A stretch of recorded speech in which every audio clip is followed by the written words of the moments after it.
WAJIR, member of County Assembly, MCA, Yussuf Ahmed, who had been missing since September 2024, has finally reunited with his family, bringing an emotional end to a months-long ordeal that had gripped the region.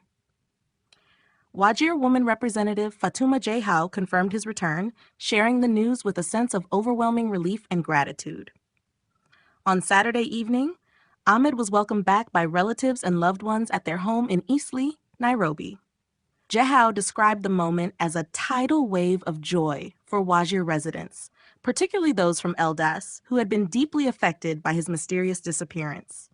In a heartfelt Facebook post, she expressed her gratitude, calling Ahmed's return a blessing and praying for his continued safety.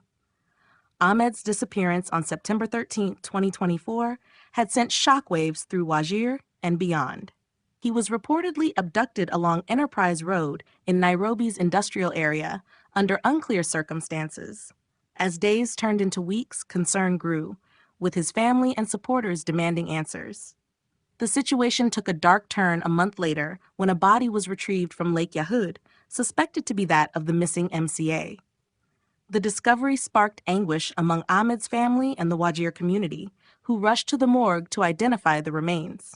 However, their worst fears were temporarily put on hold when 2 independent DNA tests confirmed that the body was not his. While Ahmed's reappearance is a source of relief, it leaves behind lingering questions. Where was he for all those months? Who was responsible for his abduction? And perhaps most chillingly, if the body found in Lake Yahud wasn't his, then whose was it? These unresolved issues cast a shadow over the celebrations, reminding Kenyans of the many cases of enforced disappearances that remain unsolved. Ahmed's safe return is undoubtedly a victory, but it is also a stark reminder of the insecurity and political intrigue that continue to plague the country.